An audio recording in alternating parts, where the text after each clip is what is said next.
Hello, hello, hello. Sir David the Bard. Coming to you from Kangaroo City. No, I'm not dead yet. Regardless of what the Mormons say, I am not dead. Jesus. Answer our questions. Okay. Waterboard me. I like it better than the light. Sir David the Bard, Kangaroo City. Some of you have been very, very kind. Most of you have been very, very kind. The Mormons have been very, very vicious. There's some kind of a profit on my comments. I don't look at my comments much anymore. They run into the thousands, and I just, now and then, I'll just sample a few comments. People who want to meet me, you don't want to meet me, because if you meet me, you have to buy me dinner. And then after the dinner, there may be other responsibilities. Anyway, I don't meet with people. I don't like people. I don't like you. I don't like me. Anyway, those of you have been very kind of, where are you? We like to have you back, etc. I'm teasing you like I teased the girls at BYU. They all wanted me, but I just move slowly, you know, and make them beg. And the one that begs the most, I didn't marry. Anyway, those of you in the Mormon church, this guy, Niffy, I don't know what he goes by. Anyone that named their child Niffy, I think should be in jail. That's child abuse. Anyway, he says I'll be dead by the end of the year. And like all Mormon prophecies, January 1st, I'll make sure I do a video. You know, these Mormons are so full of shit. They predict who's going to outer darkness, who's going to heaven, who's going to hell. And they act like they're in charge. They take the readings of the Book of Mormon and other supposed scriptures, and they become God. They tell us where I'm going. Well, I'm not going anywhere. I feel good. I'm down, like I told you, the 22 pounds, and I'm going to keep going. I'd like to get down to about a 180. So anyway, I'll have to eat half of myself to get rid of all that weight. But anyway, I have a little bit of a serious video today. It's about suicide, and whether you're an adult or you're a teenager, I do have some teenage viewers, 13 to 17-year-old viewers, and this is mostly perhaps for them. I just read in the Salt Lake Tribune a couple of days ago that the teenage death rate in Utah is twice the average throughout the United States. It's the worst state for teenage suicides. Now, the article was comical. Anything written about the Mormon church is comical. It's like reading about the circus and what the clowns at the circus do. I was at Circus. I haven't taken my meds, so I'm scattering a little bit. I was at Circus about 2 weeks ago, and there was a Russian girl there that did hula hoops. Oh my gosh. I would have jumped through any hula hoop to get to that Russian. Cute little gal, just cute as could be. Anyway, suicide rates twice the national average, and the article said, it's not the Mormons. It is the Mormons. It is. Let me tell you something, a little bit with my background, psychology and sociology, whatever. When a young person is growing up, their friendships and their ego, their self-esteem, their morality, all of these things are coming together at school.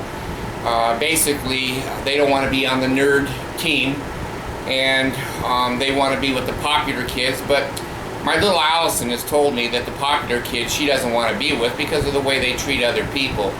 And I'm very proud of her. Picking children that she picks as friends has nothing to do with who's popular. Anyway, a teenage time of development, when you're first learning to drive, all of the pressures, stressors that are on you, with your friends, your family, your puberty, coming into adulthood, the feelings and the emotions that we're not used to, and then suddenly we're working or we have a part-time job or whatever. Let me tell you something.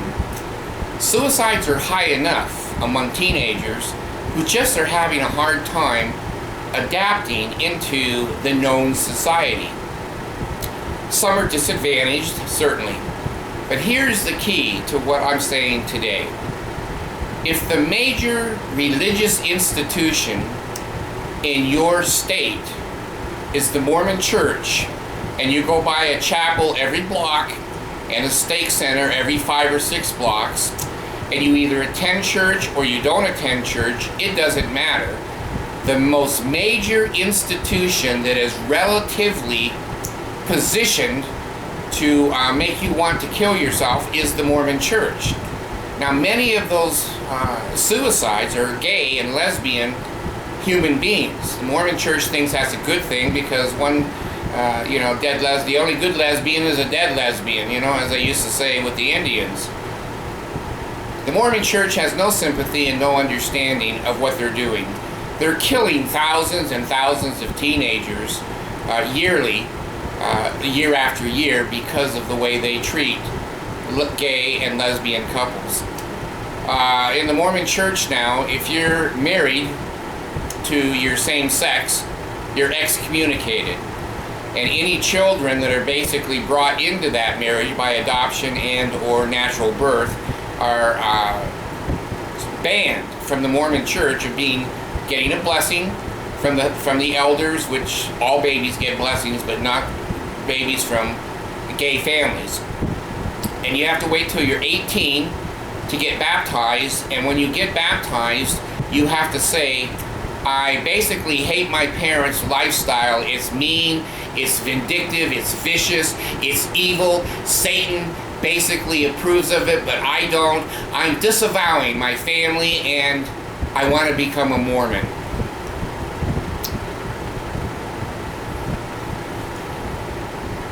I don't know. When I say those words, it makes me very, very emotional and very, very sad. I have teenagers. I have a lesbian teenager, and we've accepted her from the moment that she came out of the closet in 8th grade. She's almost 18 now. She has her friend overnight. They'll probably get married.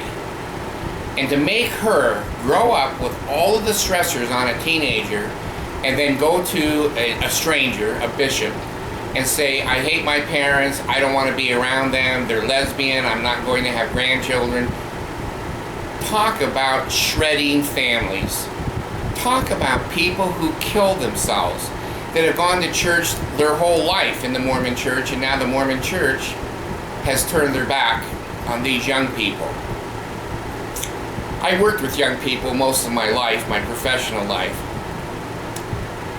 You have to be very careful what you say and how you treat young people, because you don't know how fragile they might be. The high statistics in Utah on suicide by teenagers is directly linked to the Mormon Church and its policies concerning gay and lesbian couples. A child, when I was 12 years old, they used to take us to the temple. We would go to the temple to do baptisms for the dead. I've been there a couple of times, ordaining the new spirits that we got there and all the things that were going on. I've worked in the temple a little bit. I told you I was a temple veil worker for a couple of years, but I was also invited to go down with the teenagers and perform baptisms and confirmations. When you say to any teenager, your parents are evil, pure evil, it's better that they were dead. And they put food in you, and they've trained you, and they have provided for you, but their lifestyle is so abhorrent that you must disavow your genealogical parents. Well, that's a pretty hard thing on a teenager. And if they're already having self-esteem problems, if they're having low grades or having difficulty in their studies, that's going to send them over the edge. No doubt. No doubt. And the more your teenager becomes isolated, the school puts pressure on your teenager, and the community churches of the Mormon Church put pressure on those young people, and those young people can't take it. They just jump off bridges, they put guns to their head, they take poison, they overdose on pills. And Utah, again, is number one, and many of the things that are wrong with human beings and society. They're number one in teen suicides, and they don't know why. Jesus, help them understand. I don't believe in Jesus. I'm an atheist. You know that. But if you people are believers in Jesus, I think I would pray that the Mormon Church would trade and take the evil out of gay parent families. I blame totally the Mormon Church, and I think that they are evil. I think they're wicked, and I think that I've raised my kids as atheists. They're as happy as can be. In fact, my daughter Allison, the little one, she's 13 right now, and she's over at an amusement park with one of her cousins. We're going to be there all day. She works every day. Abigail works 2 jobs every day, and we're an atheist family. Our standards are higher than the Mormon Church. I don't hate anybody. I don't hate the gays. I don't hate the blacks. I don't hate the polygamists. I just don't hate. As an atheist, I think all people should be treated with respect and with dignity according to their behavior and their intelligence. But that's not the Mormon Church. The Mormon Church hated blacks until 1978. They hated gays still day after day. That's the latest hate. And the polygamists, they continually hate the polygamists. And even the ones that are actually living polygamy that go to the regular Mormon Church. Don't fool yourself. There's plenty of people that are polygamists that attend the regular Mormon Church. So, be that as it may, I want to put my hands and heart out to the young people that may ever see this video in a lifetime. Don't let anybody tell you that you're not good. Stay away from toxic people. If your parents force you to go to church and you have to hear the evils of disavowing your parents and you're not allowed to be baptized or get blessings, get the hell away. Get the hell away. I really think you'd be better living under a damn tree, homeless, or in a shelter somewhere, than to have your ego and your self-esteem totally destroyed. Building that back into adulthood is a bitch. You should be picking that stuff up between 7th grade and 17, 18 years old, how you feel, what you believe. And when somebody skews that information and someone hurts you verbally, psychologically, and abuse you, get the hell away from them. Any 2 moms or 2 dads that feed you, protect you, educate you, give you transportation, clothing, and the necessities of life and the safety of life are truly parents that you should love, you should honor, and you should cherish. Don't let anybody tell you you need to disavow your parents. That's sick. That is totally sick. And if you've thought about suicide, and most teenagers do, it's not an unusual thought with teenagers, please find somebody, a girlfriend, a boyfriend, a grandpa, whatever, someone who will listen to you and sit down and express your feelings and your emotions. Many times when we speak the things that are hurting us, they don't hurt us anymore. They've come out of our body in speech. And so that's what counseling does. Counseling lets us all learn to speak the things that upset us, the things that we're not good at, and the self-esteem and the ego that are being damaged. So please find somebody and talk to them. You're not listening to somebody who doesn't know. I've tried to kill myself 5 times. I'm not very good at it. I'm not going to say that. Oh, be careful, Bard. Big brother.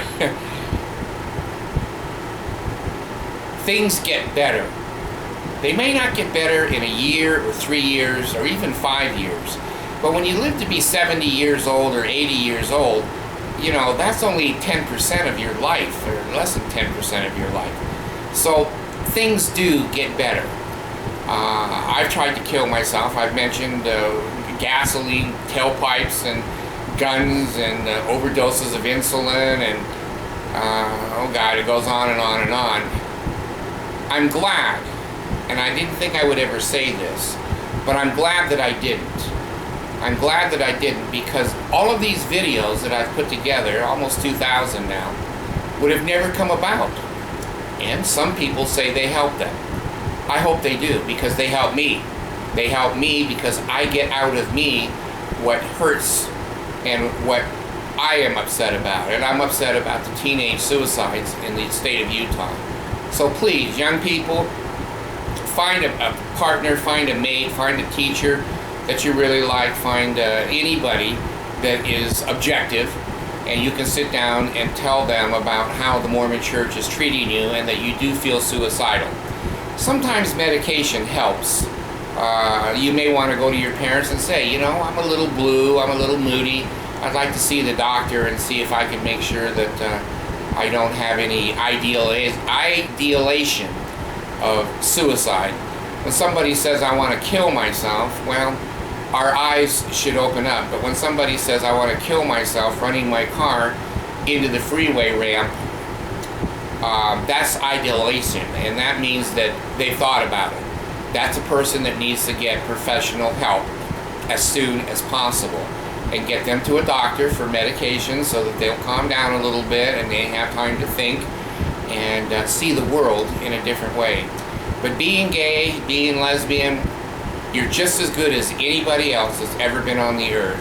And there's a little gay and a little lesbian in every human being. It's a continuum of preferences.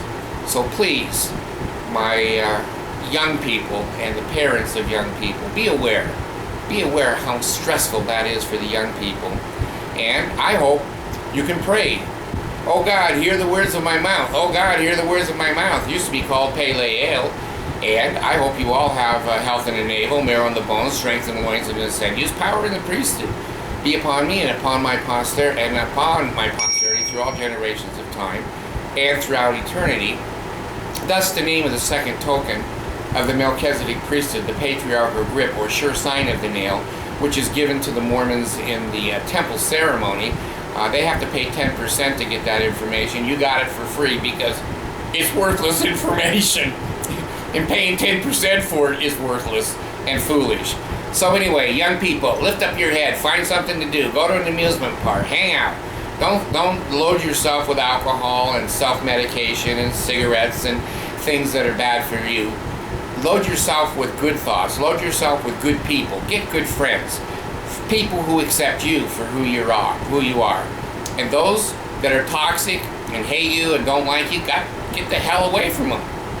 Get the hell away from them. So anyway, this is Sir David the Bard. I'm going to end this particular video. I'll have it up in a day or so. Thanks.